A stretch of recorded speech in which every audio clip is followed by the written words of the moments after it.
All right, another long trek from all the way across the country. This is a Subaru, but not like any Subaru I've ever seen. He took all the bad parts of a Subaru out of it. I'm gonna get flamed for saying that, but what's up, Austin? How's it going?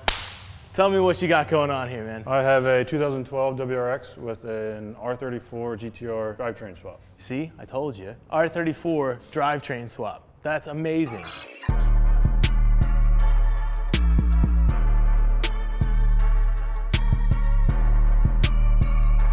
And visually, I mean, it's beautiful from the outside. You have so much going on. Is almost everything carbon? Mainly just what you see here is carbon. Everything else is just a regular paint. Starting from the hood, front bumper, and the overs, what do you got going on? So the front bumper is a Varus bumper. Got the carbon hood and the carbon fenders with the flares. I really like that. And then what's the paint from? That's a custom color. It's actually a mix between a Subaru base and a Cadillac midcoat.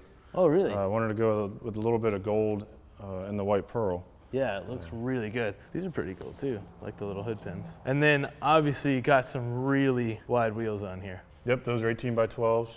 18 by 12 up front, are they square setup? Square setup. So both 18 by 12. This is a 315 in the front, R888. That's impressive. Do you have steering issues with that? It can be a pain, but it's worth it. They grip like they should, so It creates quite a big look for it though. Just the stance of how wide everything really is. This is a test of the emergency advertisement system. Hey, here at Hoonigan we like to be transparent when we get paid for an advertisement, like this Cove speaker. And we also like to be transparent about where the money's going, because we're gonna put the money into this. So support our advertisers like Cove, and Shitcar will get a new engine. They're great for activities, right, Zach? Well, yes they are, Scott. Great for working out. Close grip, close grip. Jacking around, riding my bike, barbecues, skateboarding. You know why I like this thing? Because it plays the classics and it's easy to connect. The powerful X-Bass subwoofer delivers superior sound. Connects to smartphones, tablets, and computers. 8 hours on a single charge. Get 65% off Cove speakers using the code HOON65. Pretty simple to remember, even though I can't. The track width is just insane. How much wider is it than the factory front? I believe it's about 4 to 5 inches wider. Wow. In total. Awesome. So I see just a little thing snuck in as well. You have these little rain guards, some carbon fiber trims, Varus as well. Yep. That's really cool. So this took a lot of time to piece together of what you wanted, just some kind of... Yeah, very true. I bought the car brand new in 2012 as a daily driver. It turned into this. It was years of constant work of just evolving it to what it is now. Yeah, and with picking out the body panels and stuff, this is something that you just sat back and looked at and then, oh, I like this piece and that piece. You said you were piecing different kits together. The flares themselves, I think at the time there was only one company making the flares for this car, so the flares were from them. But otherwise, bumper, hood, and that's a Dodge Viper diffuser. Oh, really? Yep. So since there's no rear exit exhaust, I had to fill in the gap somehow. So what year Viper? I'm not sure, to be honest. That's pretty cool though. Just so robbing parts from another car, that's a pretty good fit too. Well, I guess you don't see that every day. Some Viper parts on a Skyline powered Subaru. Yep, exactly. Yeah. The width of the wheels, I noticed from the back, like how wide that is. It's kind of hard to see without the shadows there, but pretty awesome. And the brakes are... They're a Rundu setup. They're kind of like a sister company to Varus.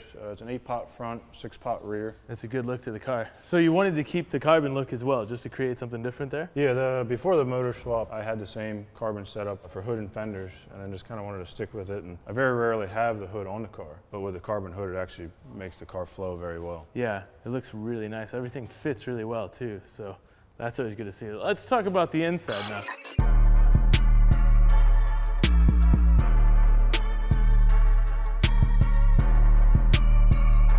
Got a 6-point cage. That's a bolt-in?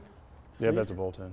It looks like everything's sleeved. That's kind of cool. Where does that come from? That was an auto power cage with a little bit of customization because actually the front seats were pushed back about 4 to 6 inches. Center console was extended. Steering column was extended. Takata seats, Takata harnesses, leather seats, reclinable too. Yep. I like the street look to it as well. Just even kept the back seats and the stitching. Really cool. Yep, I wanted to actually keep the car kind of looking as factory as possible. Yeah. Of course, with the different accents of the diamond stitching and whatnot, but I wanted most people to look in there and say, oh, that must have been an easy swap. Well, yeah. Of course, there's a lot more entailed than most people realize. So when you get in and you actually look at it, there's a lot going on with all the carbon trim. Pretty cool dash you got going on there. Yep, that's an AIM MXG dash, full color display. It's really sleek. It's more like an iPad than anything. And it's, speaking of, you got a little iPad mini sitting in there. Yep. That's really cool. So is that just for stuff to watch, or are you using that as a display for?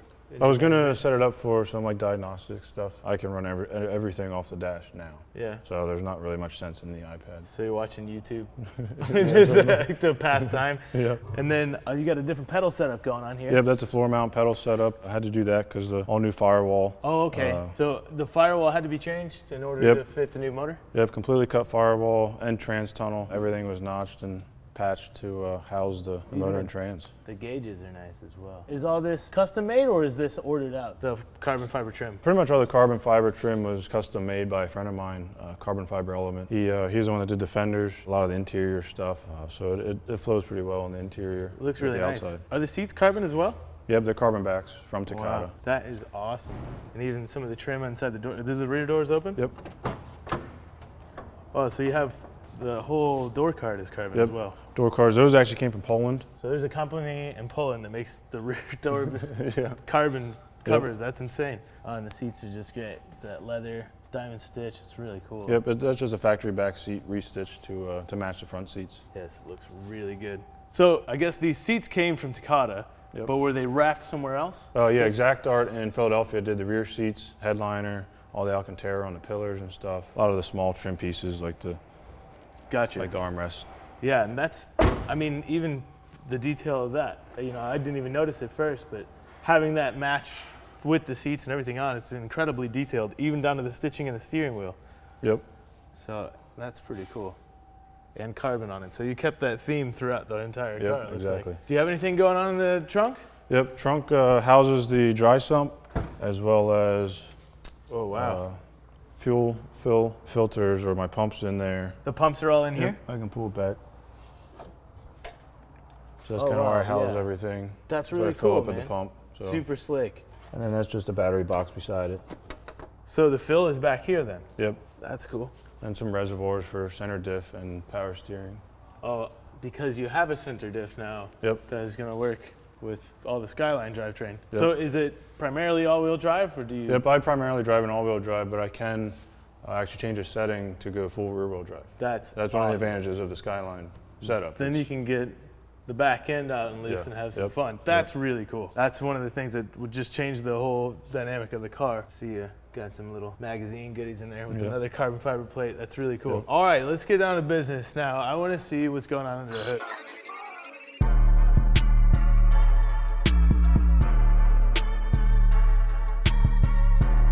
Whoa, man, that is pretty. And man, it's a tight fit, isn't it? It is. Where do you start on something like this? This basically, to get the motor to fit, I had to get front axles to line up with the hubs. Once I got the front diff lined up good, then it was kind of build the firewall around the motor and the trans. Because that looks wild to me. Like, that's sitting back pretty far. I mean, as far as the stock Subaru engine, it would sit maybe to here. That would actually, since the axles come out. Is this extended? That's extended a tiny bit. Okay. The Subaru trans, the axles come out of the trans themselves.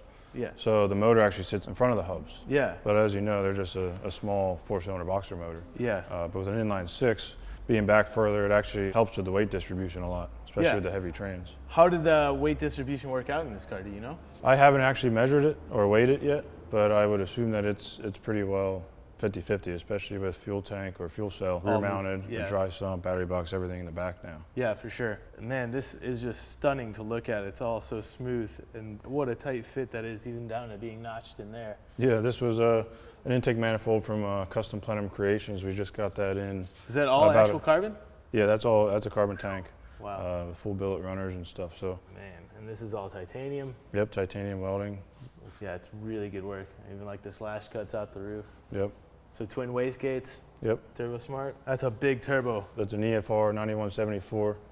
It's actually not quite big enough for the head and cam setup. Really? So I have to go a little bit bigger on the turbo now because I'm head's flowing too much air. Aside from this fitting in here, about the actual engine itself, this isn't just your normal GTR engine. Yep, just recently I went to 2.8 stroked, poured and polished head with 292 cams. So it purrs pretty good now. Yeah, I could hear a rumble when we pulled in and everybody came running out to to greet you. What size injectors are you running with this now? Those are ID 2000s. Okay, and are you running E85? Yep, pure E85. I don't Pure?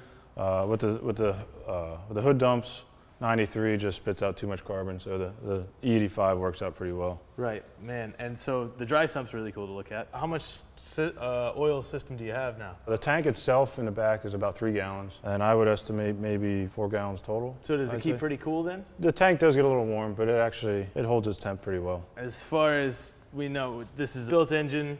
How much power are you making? The last time I was on a dyno, it did right around 700.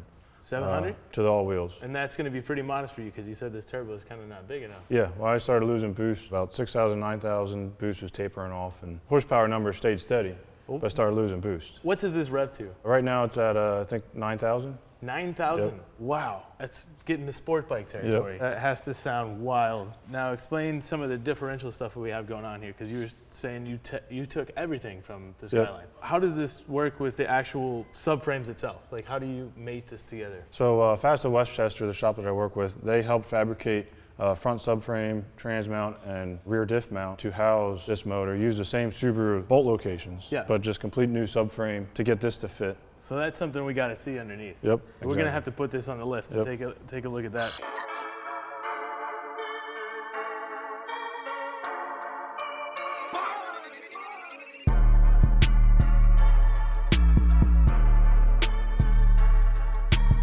This is what I'm excited about. This is what you're too tall for this. Yeah, there we go. All right, he's gonna have to crouch down because I'm awkwardly short, and this is as high as our lift goes. This is what I want to know. How did all this work out? How did you get this monstrosity of a Skyline driveline, which is kind of fun to say, actually? Yep, well, front subframe, that's what gets the magic done. As you can see here, oil pan was chopped. One of the reasons to go drive sump, clear steering rack. So the dry sump freed up a lot of room for you. Because that was actually the main reason for the dry sump, was for that steering rack clearance. And the steering rack is from the Skyline? That's a Subaru steering rack. It's a Subaru steering. Yep. Okay. So what all is still Subaru in this car? Basically suspension, steering, and body. So you have the subframe built to house the engine and driveline of the Skyline, but you kept all the factory points from the Subaru. Correct. That's really cool. What suspension do you have on here? Silver's NA coilovers.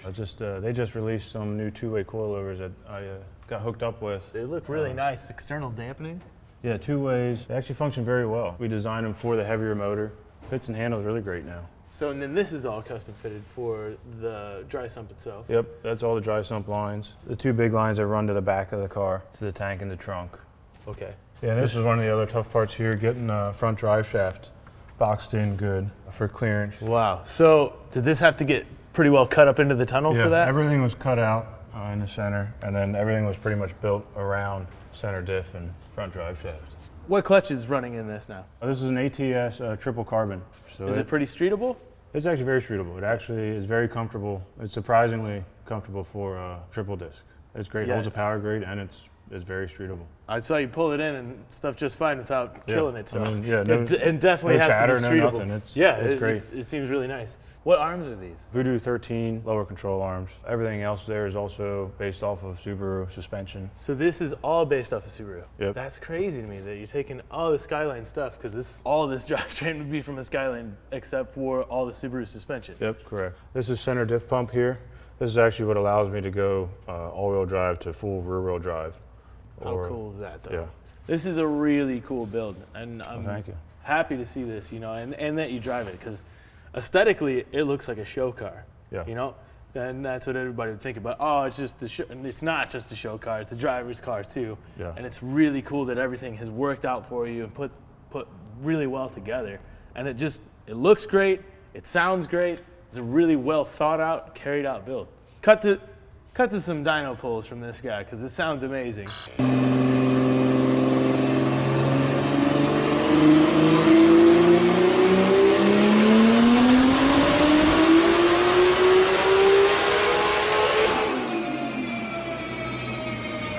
And then the rear wheel drive burnout behind the shop, yeah, cut to that too.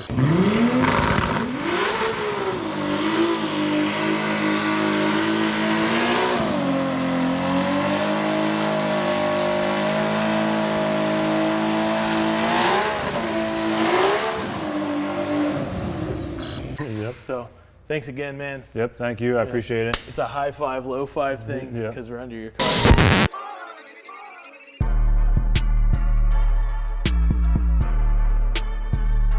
Again, I feel like just a loser that I can't build anything this cool.